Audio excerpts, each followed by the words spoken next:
Every generation is and must be competent to all the purposes which its occasions require. It is the living and not the dead that are to be accommodated.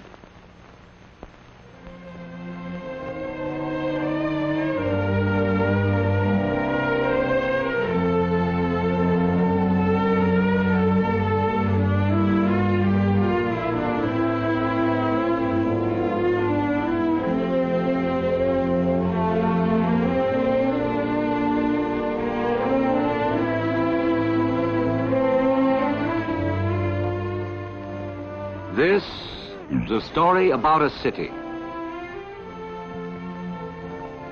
This city.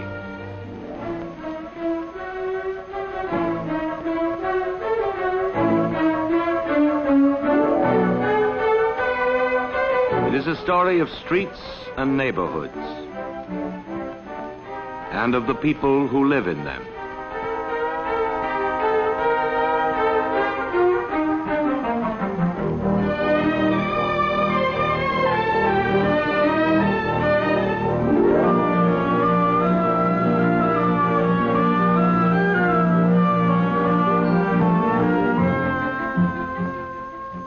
$8 million is what it adds up to. 8 million people who work, who eat and sleep, who live in this city together. Neighbors.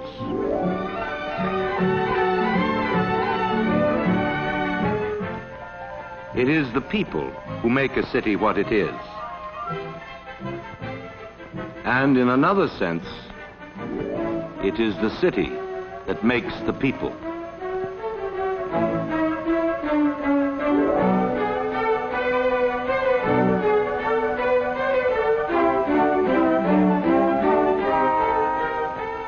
Look at it this way.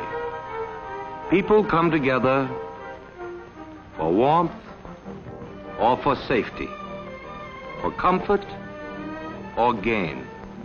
People come together and a city begins to happen. Houses go up. Streets go down. Bridges span the rivers. Tunnels lace the earth. And a city grows. People keep on coming in the search for friendship, fun, for love, for learning.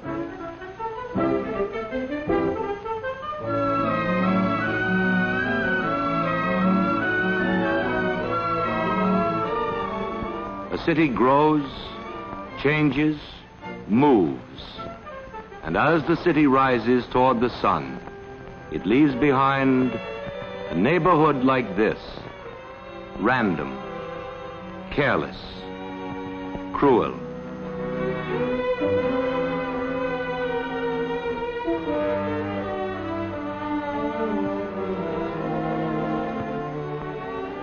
This is the slum,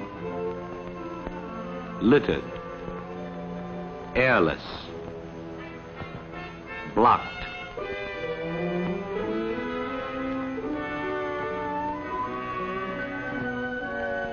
Backwash of a city's growth. In slum areas, death from tuberculosis is twice as much as that of other areas. Death in infancy is almost double the city's average, and the general death rate is 1/3 higher than the death rate of all New York.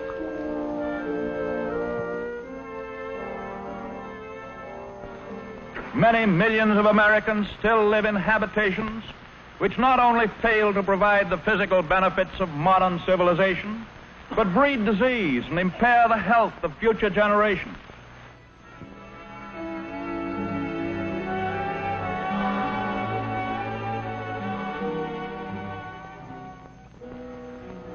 Everywhere the same signs: decay, waste, neglect, dereliction. And for one who escapes, there are thousands who stay behind.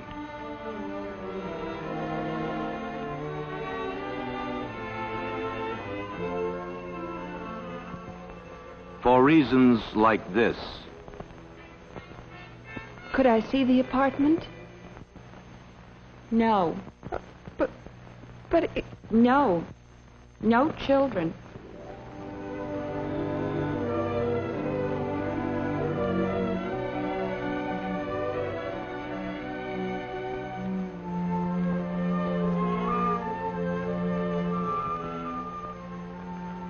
Reasons like this.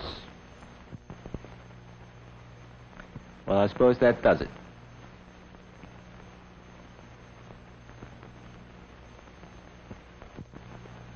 Mr. Greenberg? That's right. Sorry, the apartments are all gone. But that's impossible. They sent me here. The apartments are all gone.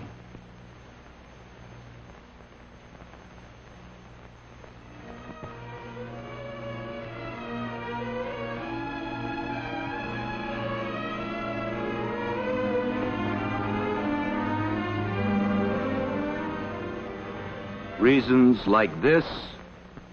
A month's rent in advance. $50 a month and $1,000 for the furniture. $1,000? You call that furniture? A beat-up old couch and a couple of moth-eaten chairs and a 10-cent painting? Well, I wouldn't give you a dime for it. Well, that's the way we rent the apartment. Oh, no, not to me you don't. And for reasons like this. Yes, the apartment advertised in a paper. Yeah, the rent's okay. A present address? Lenox Avenue, 1455. What's that? Wait a minute. You got it advertised. How do you like that?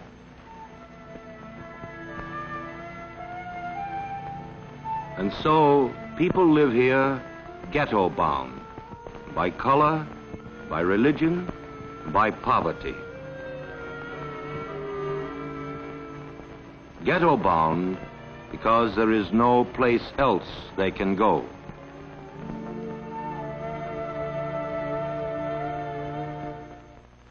The city, aware of its responsibility to the living, built a house, a lot of houses. Houses which ask no questions about a man's race or color or creed. This is the first house the city built, 1935. The first house built by any city in the United States.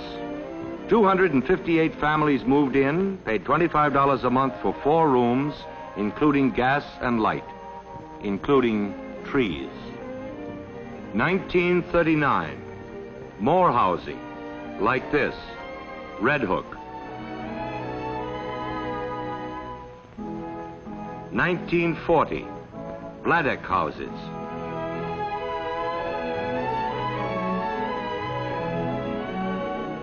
1941, more building, Fort Greene houses. But suddenly, in December 1941, war, and no more houses went up. 4 years later, the victorious army came home to this, Quonset huts.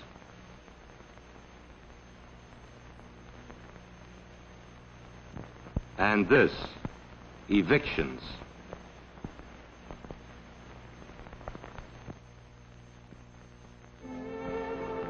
To fight the evictions, the city stepped into the picture with controls administered by the temporary City Housing Rent Commission.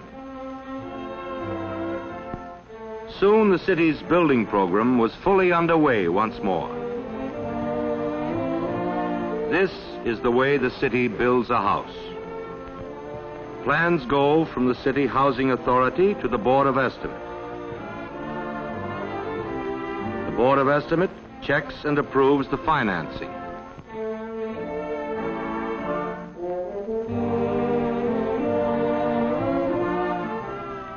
The Budget Director checks the City Housing Authority budget. The Department of Housing and Building checks the plans for fire exits, ventilations, specifications, safety.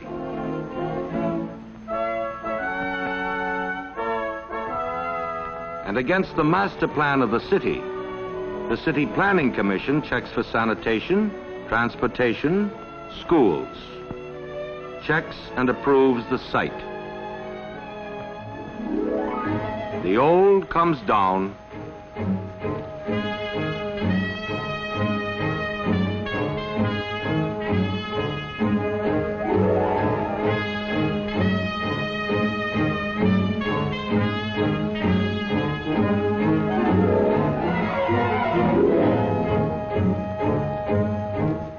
the new gets underway.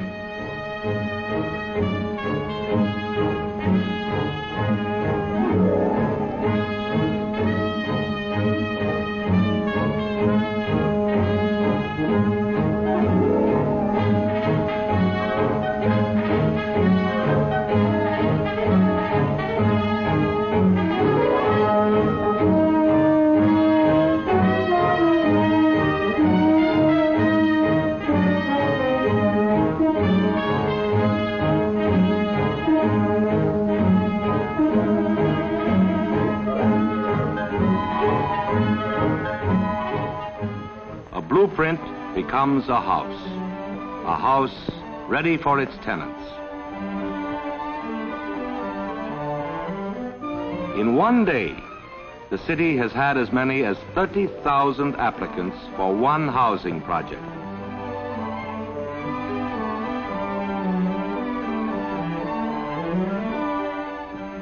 The forms are handed out, answered, mailed. The City Housing Authority asks questions.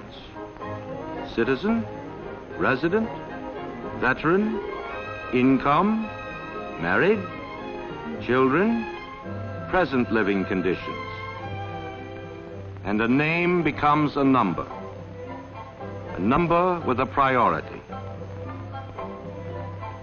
In this interviewing room of the City Housing Authority, each applicant chosen impartially by a number tells his own story in his own way. And behind each story lies the same set of facts.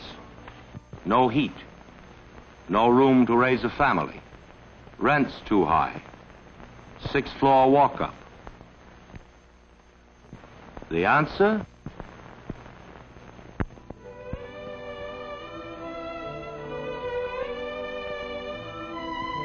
An apartment in a city housing project.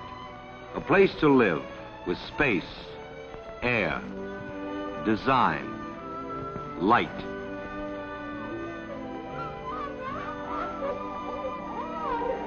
"3,000 children live here. 2,000 families.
Here, there is room for growing boys and happy babies.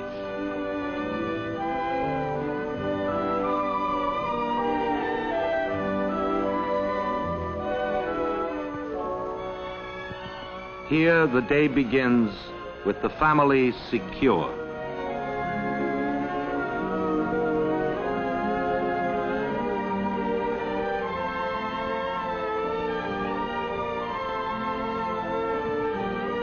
Father to work and son to school.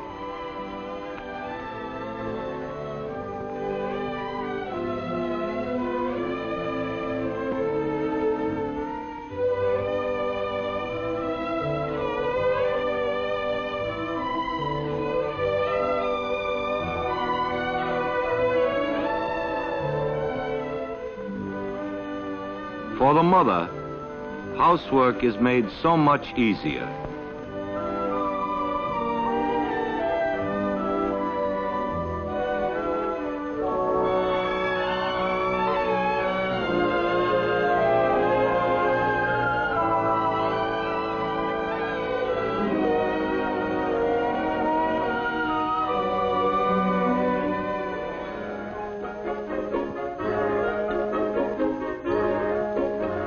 They call this the baby carriage parade to the laundry. The trip is short. Washing, easy.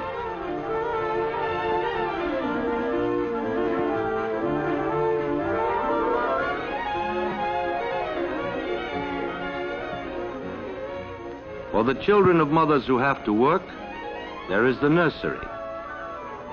All-day care.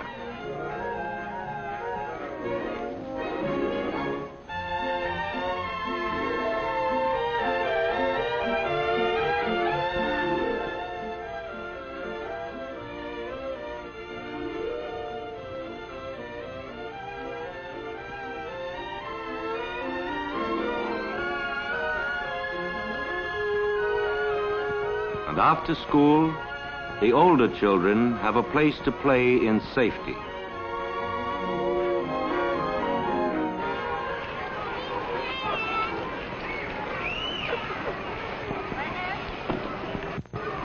John!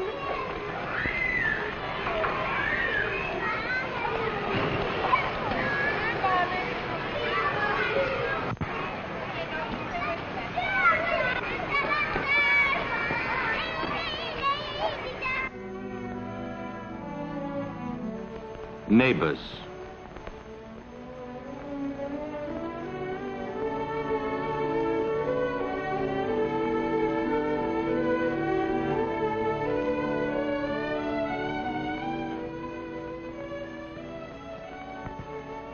In the evening, people come together in friendship and in common aim.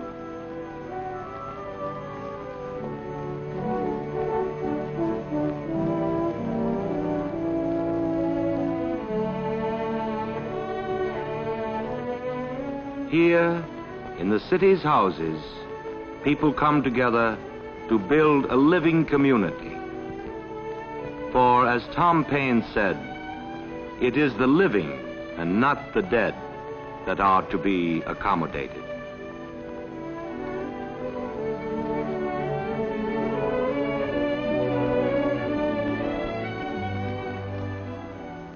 General Farrell, just how many families live in public housing projects in New York City? Colonel Bennett, in 1945, the city was landlord to 17,000 families. In 1949, the figure is 40,000 families. In the last 42 months, the city has started 42 housing projects, one per month.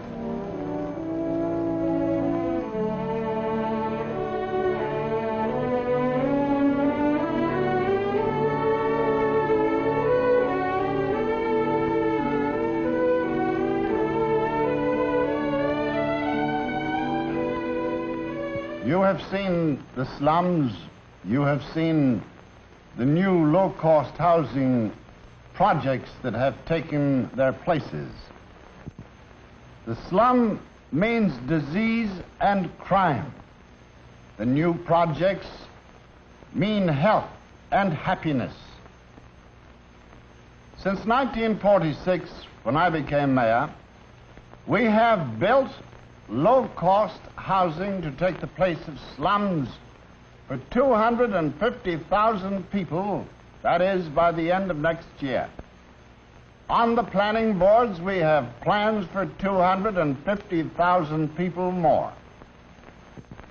Every child is entitled to a good home. That is the least that we can do for the citizen of tomorrow. There is only one answer. The slum must go.